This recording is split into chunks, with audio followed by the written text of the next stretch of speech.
مولانا محمد وعلى آل سيدنا ومولانا محمد وبارك وسلم رب اشرح لي صدري ويسر لي أمري واحلل عقدة من لساني يفقهوا قولي۔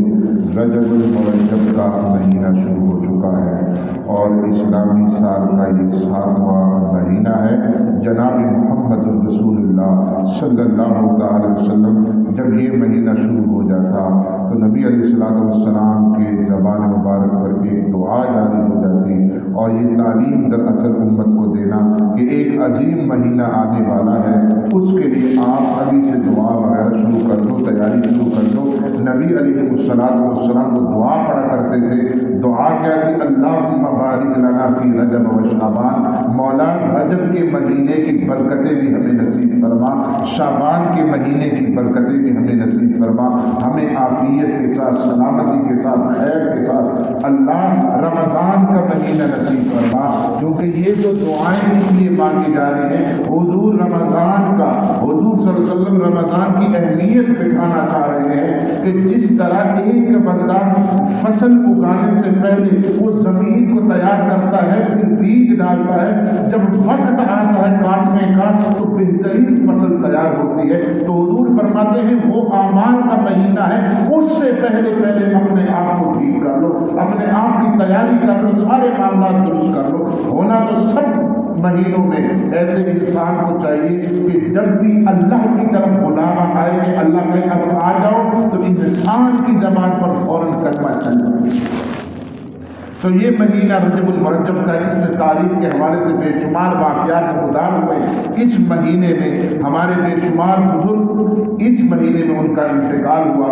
حضرت امام جعفر صادق رحمۃ اللہ علیہ کا انتقال بھی اسی مہینے میں ہوا۔ میرے دادا استاد حضرت علی رحمۃ اللہ علیہ ان کا انتقال بھی اسی مہینے میں ہوا۔ عمر بن عبدالعزیز جن کو خلیفہ ثانی عمر جس کو کہا جاتا ہے، ان کا انتقال بھی اسی مہینے میں ہوا۔ اسی طرح قبلہ نبی علیہ السلام پہلے کئی مہینے تک بیت المقدس کی طرف نماز پڑھتے تھے، جس وقت جو آج کل جو ہے یہود اور نصارہ کے نشانے پر ہے اس کی طرف منہ کر کے نماز پڑھتے تھے کئی مہینے۔ اس کے بعد جو حکم ہوا بیت اللہ کی طرف نماز پڑھو، وہ جو حکم آیا وہ مہینہ کی رجب کا مہینہ ہے۔ تبوک کا جو واقعہ پیش آیا جنگ تبوک، جس میں حضرت علی شریک نہیں ہوئے تھے، نبی علیہ السلام نے علی کو قائم مقام مدینے کا بنایا کہ تم میرے جگہ مدینے کے قائم مقام ہو، ہم جا رہے ہیں کفار سے لڑنے کے لیے۔ حضور صلی اللہ علیہ وسلم کفار سے لڑنے کے لیے بھی جاتے تھے۔ نبی علیہ السلام نے 27 غزوات میں شرکت کی، بدر سے نفیس، اور آپ علیہ السلام فرمایا کرتے تھے الجہاد بعد الی یوم القیامہ، جہاد قیامت تک جاری رہے گا، جہاد قیامت تک جاری۔ کفار اور مسلمانوں کی لڑائیاں ختم نہیں ہو سکتی۔ اگر افغانستان میں ختم ہو گئی تو اللہ نے فلسطین میں شروع کر دی، فلسطین میں ختم ہو جائے گا اللہ کہیں اور شروع کر دے گا، کیونکہ یہ مارکا چلتا رہے گا، حق اور باطل کا یہ مارکا چلتا رہے گا۔ ہم نے کیا کرنا ہے؟ ہم نے ہر موقع پر حق کا ساتھ دینا، ہم نے ہر موقع پر حق کا ساتھ دینا۔ یہ ہو ہی نہیں سکتا کہ امر بالکل ہو جائے، ختم ہو جائے معاملہ کا۔ حضور کا فرمان ہے کہ جہاد قیامت تک جاری رہے گا، یہ ہو کر ہی رہے گا۔ اور نبی علیہ السلام خود جہاد کے لیے دعا کر رہے ہیں، شہادت کے لیے دعا کر رہے ہیں، اللہ مجھے اتنی زندگی دے کہ میں تیرے راستے میں لڑوں، پھر شہید ہو جاؤں، پھر زندہ ہوں، پھر شہید ہو جاؤں، پھر زندہ ہوں۔ اور آج ہمیں بتایا جا رہا ہے کہ یہ جو ہے کہ جہاد یہ دہشت گردی ہے۔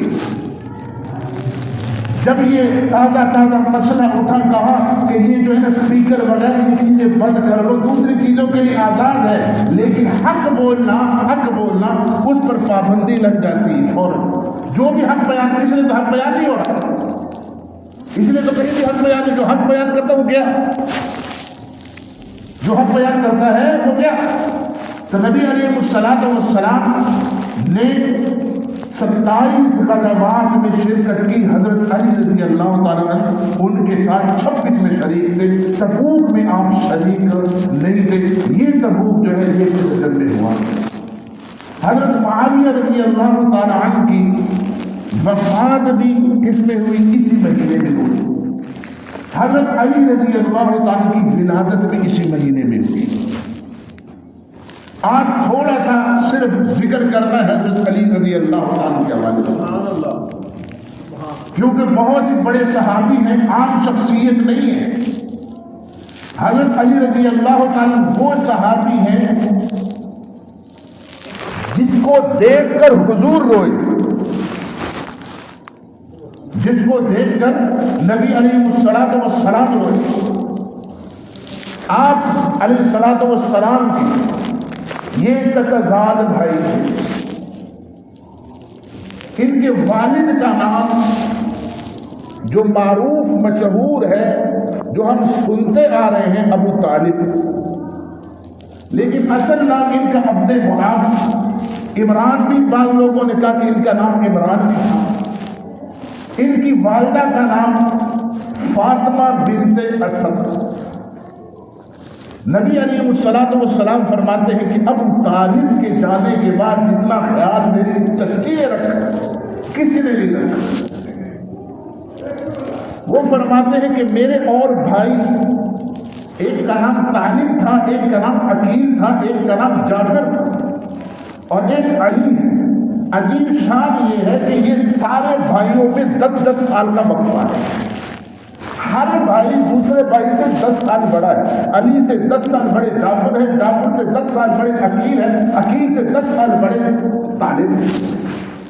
اس کے نام پر ان کے والد صاحب کی کیا ہے کنیت مشہور ہو گئی کہ ابو طالب کے نام. طالب بذات خود مسلمان تو نہیں تھے، لیکن نبی علیہ الصلوۃ والسلام کے ساتھ بڑی محبت. مورخین نے لکھا کہ علی کا جو یہ بھائی تھا، یہ ایک سفر پر گیا تو واپس نہیں آیا. کسی طرح ہی سفر میں ان کی کیا ہو گئی، وفات. باقی جو عقیل ہیں ان کا انتقال حضرت امیر معاویہ رضی اللہ عنہ کے دور میں. سیدنا امیر معاویہ کی خدمت میں یہ جاتے تھے، وہ بڑا اعزاز اکرام کرتے تھے کہ علی کا بھائی ہے. کس کا بھائی ہے؟ لوگ کہتے کیا ہیں کہ علی اور ان کی آپس میں نہیں بنتی، علی اور ان کی نہیں بنتی. اگر علی اور ان کی نہیں بنتی تو عقیل کہاں جا رہا ہے؟ حالانکہ بہت بڑے صحابی ہیں. اور اس کے بعد جو ان کے بھائی ہیں جعفر رضی اللہ تعالیٰ، جو معروف مشہور ہے سجار کے نام سے، جعفر سجار. ان کی زوجہ کا نام تھا اسماء بنت امیس.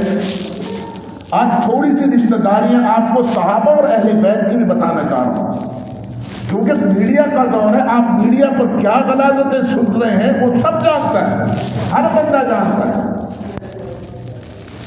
تو حضرت جعفر بن سیار، ان کی اہلیہ کا نام اسماء بنت امیس. سب سے پہلے جنہوں نے ہجرت کی مدینے سے پہلے حبشہ کی طرف، ان میں جعفر بن سیار بھی تھے، ان کی اہلیہ بھی تھی. اس کے بعد جو ہے انہوں نے ہجرت کی مدینے کی طرف. ہر جنگ میں نبی علیہ الصلوۃ والسلام کے ساتھ خانہ بچانا چلتے تھے، اور بڑی قربانیاں. اور جنگ موتا میں یہ شہید ہوئے. ان کے جسم پر 90 زخم. نبی علیہ الصلوۃ والسلام فرماتے ہیں کیونکہ ان کے بازو کٹ کے فرمایا میں نے جنت میں دیکھا اللہ نے اس کو 2 پر دیے، یہ اڑ رہے ہیں. ان کی بیوی سے بعد میں نکاح کیا جو ابو طالب کی کیا ہے بہو ہے، علی کی کیا ہے بھابھی ہے. اس سے نکاح کیے سیدنا ابو بکر صدیق رضی اللہ عنہ. یہ وہی اسماء ہے جب سیدہ فاطمہ الزہرا، جب ان کا انتقال ہونے والا ہے، ان کی خدمت میں یہ خاتون تھی. سارا کفن وغیرہ کا معاملہ انہوں نے کیا. اور جب سیدنا حضرت ابو بکر صدیق وفات ہوئے تو اس کے بعد یہ خاتون کس کے نکاح میں آئی؟ حضرت علی رضی اللہ تعالیٰ کے نکاح.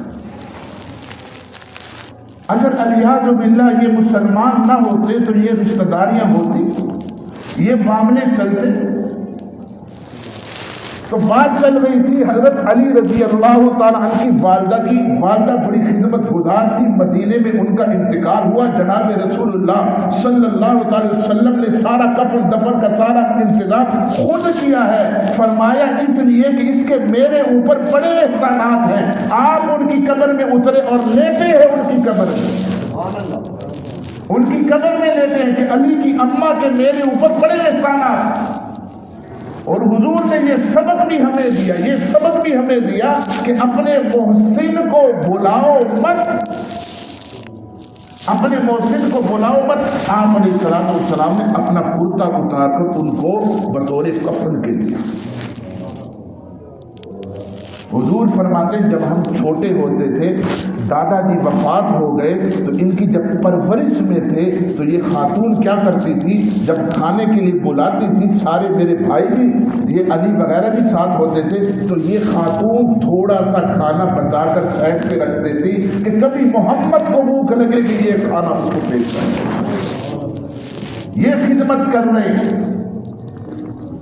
حضرت علی رضی اللہ تعالیٰ نبی علیہ السلام کے اعلان نبوت سے 10 سال پہلے پیدا ہوئے۔ ابو طالب جو ان کے والد سے سفر پر گئے ہوئے تھے، واپس آئے تو پوچھا بچے کا نام کیا رکھا، تو انہوں نے کہا کہ میں نے اس کا نام اسد رکھا ہے۔ ابو طالب نے فرمایا اسد نہیں، یہ تو علی ہے۔ علی کا معنی بلند، کردار میں، گفتار میں، رفتار میں، ہر جگہ علی بلند ہے، ہر جگہ علی بلند ہے۔ نبی علیہ السلام جس کے بارے میں کیا فرماتے، من کنت مولا، جو بندہ مجھے دوست رکھتا ہے اس کو چاہیے کہ علی بھی دوست رکھے۔ کبھی حضور صلی اللہ علیہ وسلم فرماتے انت منی وانا منک، کہ علی تو مجھ سے ہے میں تجھ سے ہوں۔ کبھی نبی علیہ السلام امانتیں دے کر اپنی جگہ پر سلا کر جا رہے ہیں، علی یہ امانتیں سپرد کر کے مدینے آ جانا، یہ امانتیں سپرد کر کے مدینے آ جانا۔ کفار نے جب دیکھا کہ حضور صلی اللہ علیہ وسلم کی جگہ پر کون لیٹے ہوئے، علی، ان کے ساتھ پیار و محبت نہیں کیا بلکہ اچھی طرح جو ہے کیا ہے ان پر ظلم کیا ہے، بیت اللہ میں اس کو باندھا ہے، بعد میں ان کو چھوڑ دیا۔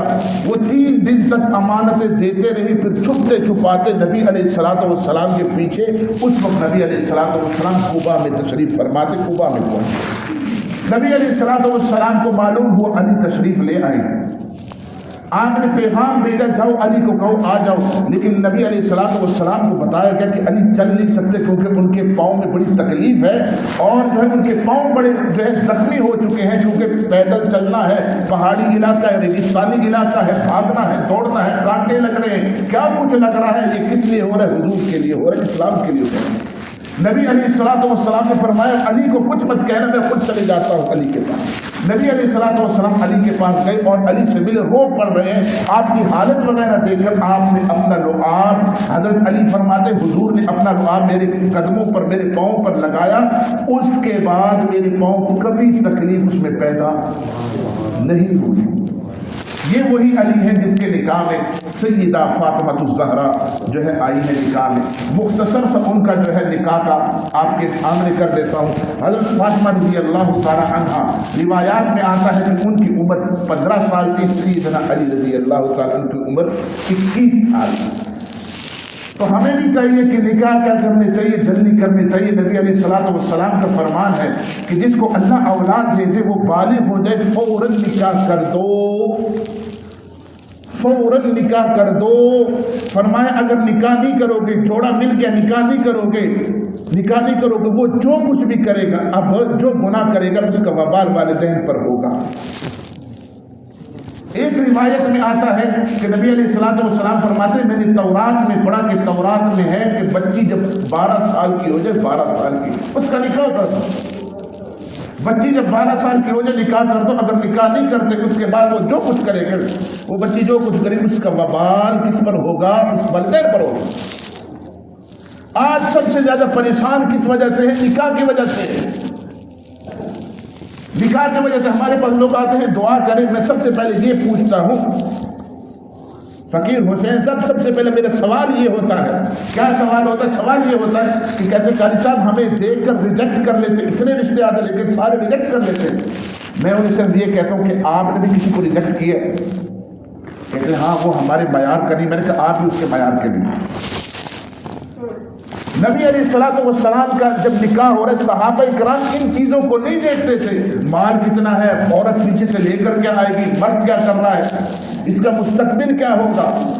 جتنے نکاح ہوئے ہیں حضور کے زمانے میں سارے صحابہ، اکثر صحابہ کرام ان کے پاس کچھ نہیں ہوتا بلکہ گھر بھی نہیں ہوتا. حضرت علی کا نکاح ہو رہا ہے، گھر تھا ان کا؟ گھر نہیں. حضور صلی اللہ علیہ وسلم نے علی سے پوچھا نکاح کے خواہش مند ہو تو مجھے بتاؤ آپ کے پاس ہے کیا؟ علی نے فرمایا یا رسول اللہ میرے پاس تو کچھ نہیں ہے، میرے پاس کچھ نہیں ہے. علی کے نام لیوا میرے پاس، علی کہتے میرے پاس کچھ نہیں ہے. سرکار دو عالم صلی اللہ علیہ وسلم نے فرمایا کہ علی میں نے جو آپ کو زرہ دی تھی وہ کہاں ہے؟ فرمایا یا رسول اللہ وہ تو موجود ہے، بل پروف جیکٹ وہ موجود ہے، وہ ضرورت کی چیز ہے. حضور فرماتے ہیں اس کو بیچا، اس کو بیچا. اور اس سے دینا کیا ہے؟ اس سے دینا ہے مہر. اس سے دینا کیا ہے؟ مہر. نکلے باہر بیچنے کے لیے، جتنا بیچنے کے لیے نکلے، راستے ملتا کون ہے؟ سیدنا عثمان رضی اللہ تعالی عنہ. لوگ کہتے ہیں بڑا ظلم کیا ہے، بڑا ظلم کیا ہے. میں آپ کو بتاتا ہوں کیا ظلم انہوں نے کیا. عثمان، حضرت عثمان ان سے پوچھتے ہیں علی جا کر رہے ہو؟ کہا یہ میں زرہ بیچنے جا رہا ہوں، یہ زرہ بیچنے جا رہا ہوں. تو کہا زرہ کیوں بیچ رہے ہو؟ کہا میری شادی ہے، میرے پاس اور کچھ ہے نہیں، مہر ادا کرنے کے لیے کچھ نہیں ہے. اچھا کتنے کی زرہ بیچ رہے ہو؟ اتنے کی. علی، حضرت عثمان نے علی کو پیسے دیے، رقم دیے، ریال دیے، دینار دیے، درہم دیے. رقم جب دے دی تو حضرت علی مڑنے لگ گئے. حضرت عثمان نے آواز دی علی یہ زرہ بھی لے جاؤ، یہ زرہ بھی لے جاؤ، یہ زرہ بھی لے جاؤ. کوکب دری فقہ جعفریہ والوں کی کتاب اس کے اندر لکھا ہوا ہے. کیا لکھا ہوا ہے؟ کہا عثمان نے جب کہا کہ یہ زرہ بھی لے جاؤ، علی کیا فرماتے ہیں؟ علی فرماتے ہیں عثمان کیا بیع ختم کرنا چاہ رہے ہو؟ کہا میں بیع ختم نہیں کرنا چاہ رہا، میں یہ چاہ رہا ہوں فاطمہ اور علی کا نکاح ہو، فاطمہ اور علی کی شادی ہو، سارا خرچ عثمان کا ہو، سارا خرچ عثمان کا ہو. اور یہ بھی ہمیں سبق دلا دے اگر کسی کے حالات تنگ ہو، کسی کے حالات تنگ ہو تو ساتھ والا اس کی ہیلپ بھی کر سکتا ہے، تعاون بھی کر سکتا ہے. صحابہ یہ ہمیں درس بھی دے رہے ہیں، صحابہ میں یہ درس بھی دے رہے. نکاح ہو رہا ہے، جہیز ہو رہا ہے. جہیز آج ایک طبقہ کہہ رہا ہے جہیز لعنت ہے. اب سنتے بھی جہیز کیا ہے؟ لعنت ہے. یہ جو ہے بہت سختی کر لیتے ہیں. اور بعض لوگ ڈیمانڈ کرتے ہیں شریعت ان دنوں دونوں کو پسند نہیں کرتی، کیونکہ نبی کریم شافع معشر نے خود اپنی بچی کو جہیز دیا. لیکن جہیز کیا تھا؟ جہیز کو خوشی سے باپ اپنی بچی کو کیا دیتا ہے؟ تحفہ دیتا ہے. خوشی سے باپ اپنی بچی کو تحفہ دے سکتا ہے نا، جہیز بچی کا مال ہے. تو لیکن یہ جو ڈیمانڈ ہے یہ شرعاً جائز نہیں، ڈیمانڈ ہے یہ شرعاً جائز. نبی علیہ الصلوۃ اپنی بچی کو کیا دے رہے ہیں؟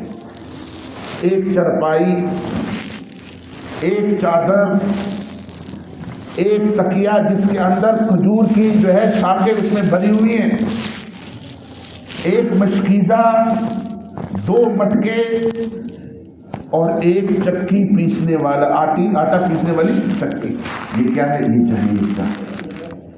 ہماری بہت سی بچیاں بیٹھی ہوئی ہیں جہیز نہ ہونے کی وجہ سے کہ جہیز نہیں ہے، کیونکہ وہاں سے مطالبہ ہے، کہتے ناک کٹ جائے گی، ناک کٹ جائے گی. لیکن یہ دیکھ نہیں رہے جناب رسول اللہ صلی اللہ علیہ وسلم کی بیٹی کا نکاح کیسے ہو رہا ہے. نبی علیہ الصلوۃ والسلام کی بیٹی کا، کیونکہ یہ جو گھر جو بستے ہیں، یہ گھر جو بستے یہ پیسوں سے نہیں بستے. بڑے بڑے ہم نے نکاح دیکھے ہیں جہاں کروڑوں روپے کیا رکھا جاتا ہے؟ حق مہر رکھا جاتا ہے، اور بڑی بڑی جو ہے کیا دی جاتی ہے؟ جہیز دیا جاتا ہے. لیکن ہفتہ 7 دن بھی وہ نہیں چلتے، کیونکہ یہ جو گھر آباد ہے محبتوں سے چلتے ہیں، پیسوں سے نہیں چلتے. نبی علیہ الصلوۃ والسلام کے زمانے میں مدینے میں کیا ہے؟ جتنی شادیاں ہوئی ہیں وہ ایسے ہی ہوئی ہیں.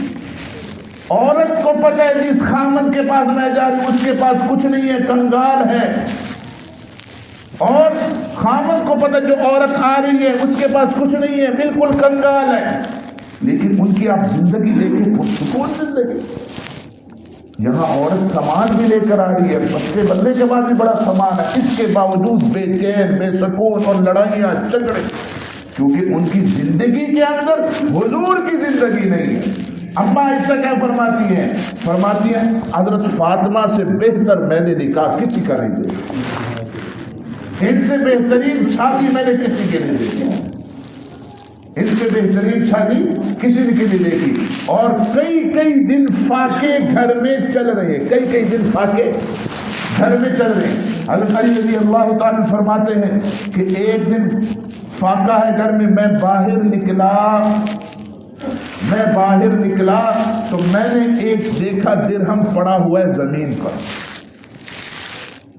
اب میں سوچ رہا ہوں کہ اٹھاؤں کہ نہ اٹھاؤں. بالآخر میں نے اٹھا لیا وہ درہم. اس کا میں سودا صرف لے کر آیا، گندم لے کر آیا، اور میں نے وہ گندم جو ہے فاطمہ رضی اللہ تعالی عنہا کو دی کہ جاؤ اس کو پیس بھی لو اور اس کو گوندھ بھی لو. حضرت علی فرماتے ہیں بھوک کی وجہ سے اتنی کمزور ہو چکی تھی فاطمہ اتنی کمزور ہو چکی تھی، وہ فاطمہ جو پل صراط پر سے گزرے گی. حضور فرماتے ہیں کہ اعلان ہوگا اپنی نگاہیں سارے نیچے کر دو، محمد کی بیٹی گزر رہی ہے. وہ فاطمہ جس کے بارے میں آتا ہے کہ جب اس کا جنازے سے پہلے اس نے وصیت کی کہ علی میرا جنازہ رات کو اٹھوانا، میرے بالوں پر سورج کی جو ہے کرنیں نہیں پڑی، میں چاہتی ہوں میرے جنازے پر کسی کی نظر. وہ فاطمہ اس کے گھر میں پاکے دھوپ کی وجہ سے چکی نہیں پیس سکتی، دھوپ کی وجہ سے آٹا گوندھ رہی ہے اور پھسل جاتی ہے. حضرت علی فرماتے ہیں یہ حال ہے. اور اللہ نے ہمیں کیا دیا ہے؟ اللہ آج ہمیں اتنا نواز رہا ہے اور ہم ناشکری پہ اترے ہیں. ہوئے. کسی سے پوچھے حالات کیسے چل رہے ہیں، کیسے گزارا ہو رہا ہے. اللہ کھلا بھی رہا ہے، پلا بھی رہا ہے، آپ کے بچے بھی صحیح سالم ہیں. کسی دن بچے بھوکے نہیں سوئے. علی کے گھر کو دیکھو بھوکا ہے. نبی علیہ الصلوۃ والسلام ایک دفعہ گئے، کہاں گئے؟ حضرت علی کے گھر. فرمایا بچوں سے ملنے جا رہا ہوں. گھر آئے، حسنین کریمین کہاں ہیں؟ کہا ابا جی ان کے ابا جو ہے ان کو باہر لے کے چلے. کیوں بیٹا؟ کہا گھر میں کچھ نہیں تھا اور یہ روئیں گے. علی نے کہا کہ تجھ سے جو ہے رہا نہیں جائے گا، اس لیے میں باہر لے کے جا رہا ہوں. تھوڑے سے گھومیں گے پھریں گے اور کچھ باہر سے کچھ کھجور مجور مل جائے گی، کھا لیں گے، ان کا کچھ گزارا ہو جائے. یہ حالات ہیں، لیکن ناشکری کے الفاظ اپنی زبان پر نہیں لائے. نبی علیہ السلام باہر گئے، دیکھا کہ بچے کھیل رہے ہیں. ایک کھجور کے درخت کے نیچے کچھ کھجوریں پڑی ہوئی ہیں. تو نبی علیہ السلام نے فرمایا کہ علی دھوپ بہت ہو چکی ہے، اس کو اب جو ہے نا اندر گھر لے جاؤ. فرمایا یا رسول اللہ چند لمحے آپ مجھے دیں گے، آپ بیٹھ جائیں، میں تھوڑی سی کھجوریں میں یہ چادر میں جمع کر لوں. کس کے لیے؟ حضرت فاطمہ کے لیے. اس نے صبح سے کچھ نہیں کھایا. حضور صلی اللہ علیہ وسلم بیٹھ گئے اور انہوں نے کچھ کھجوریں جمع کی اور پھر وہ کھجوریں فاطمہ کو دی. فاطمہ تم بھی کھا لو. ہمارے اوپر ایک دن بھی ایسا نہیں گزرتا، لیکن جو شکوہ شکایات اور اللہ کے اور رسول اللہ کے خلاف جو باتیں ہو رہی ہوتی، ہمیں اللہ نے دیا ہی کیا ہے، بہت نوازا ہے. کوئی ایسا فرد نہیں ہے جو بھوکا سوتا ہو. اور بے شمار راتیں نبی علیہ السلام کی ایسی گزری. ایک دفعہ نبی علیہ السلام کے گھر میں کچھ نہیں ہے. حضرت علی کو پتا چلا. حضرت علی نے یہودی کی کیا کی؟ مزدوری کی. مزدوری یہ تھی کہ کھیت کو پانی دینا ہے اور ایک ڈھول کے بدلے، کنویں سے ڈھول نکال، ایک ڈھول کے بدلے ایک کھجور ملے گی. 17 ڈھول نکالے اور ان کو 17 کھجوریں. کہا علی یہ سامنے کھجوریں پڑی، جون سی کھجوریں آپ نے اٹھانی ہے؟ 17 کھجوریں انہوں نے اجوا کی کھجور اٹھائی اور نبی علیہ السلام کی خدمت میں پیش کی. فرمایا یا رسول اللہ مجھے آپ کے حالات کا پتہ چل گیا تو اس لیے میں لے کر آیا. فرمایا یہ کس لیے کیا ہے؟ فرمایا اس لیے یا رسول اللہ آپ سے محبت ہے. فرمایا پھر تیار ہو جاؤ، جو اللہ اور اس کے رسول سے محبت کرتا ہے اس کی طرف پریشانیاں بھی بھاگ کر پریشانیاں بھی بھاگ کر آتی ہیں. اللہ تبارک و تعالیٰ ہمارے دلوں کے اندر اہل بیت کی سچی محبت، اہل بیت کی صحابہ کی سچی محبت نصیب فرمائے. حضرت علی رضی اللہ، تھوڑی سی بات ہے اس کے بعد ختم، کیونکہ لوگ جو ہے گھڑیوں پر ان کی جو ہے نظر پڑ جاتی ہے. علی کا ذکر ہے، کسی عام بندے کا ذکر نہیں ہے. ہونی چاہیے کہ نہیں ہونی چاہیے، 2-3 منٹ اوپر ہو جائے خیر. تو حضرت علی رضی اللہ تعالیٰ عنہ کے علی رضی اللہ کے 14 بیٹے تھے. تھوڑی سی بات ہے، ضروری بات ہے، کیونکہ میڈیا میں لوگوں نے صحابہ کرام کے متعلق پتہ نہیں کیا کچھ غلاظتیں بکی ہیں. حضرت علی رضی اللہ تعالیٰ کے 14 بیٹے ہیں اور 16 بیٹیاں ہیں. 14 بیٹے 16 بیٹیاں. حضرت علی رضی اللہ تعالیٰ کے بیٹوں کے نام کیا ہے؟ بیٹوں کے نام کیا ہے؟ یاد ہونے چاہیے. ایک کا نام حسن، ایک کا نام حسین، ایک کا نام محسن، ایک کا نام ابو بکر، ایک کا نام عمر، ایک کا نام عثمان. سوچنے کی بات ہے، سوچنے کی بات ہے. کہنے کہ ابو بکر عمر نے عثمان نے حق غصب کیا ہے. دشمن کا نام کوئی اپنے بچوں کے نام پر رکھتا ہے، دشمن کا نام کوئی اپنے بچوں کے نام پر رکھتا ہے. اور حضرت حسین کی بیٹی فاطمہ، حضرت حسین کی بیٹی فاطمہ، اس کا نکاح کس سے ہو رہا ہے؟ حضرت عثمان کے پوتے سے ہو رہا ہے. اس کا نکاح کس سے؟ عثمان کے پوتے سے ہو رہا ہے. یہ آپس میں اہل بیت اور صحابہ کی محبتیں ہیں، نکاح ہو رہے ہیں. اور میڈیا ہمیں جس کے پاس ہم رات کو بیٹھتے تھے، صحابہ نے یہ کیا، صحابہ نے حق نہیں دیا، اور جو ہے کیا نام ہے ابو بکر کے پاس حق مانگنے آئے تھے. سنتے ہیں نا آپ، یہ سب کچھ میڈیا پہ چلتے ہیں. اگر حق مانگتے آئے تھے، صحابہ نے نہیں دیا، صحابہ دشمن ٹھہر گئے، صحابہ نے جو ہے بغض رکھا، تو علی اپنے بچوں کے نام ابو بکر عمر عثمان کیوں رکھ رہے ہیں؟ حسن اپنے بچوں کے نام ابو بکر عمر کیوں رکھ رہے ہیں؟ کیونکہ انہوں نے حق دیا. علی نے ابو بکر کو بھی امام تسلیم کیا، عمر کو بھی امام تسلیم کیا، عثمان کو بھی امام تسلیم کیا. اللہ تبارک تعالی ہمارے دلوں کے اندر بھی اہل بیت اور صحابہ کی سچی محبت بٹھا دے. وآخر دعوانا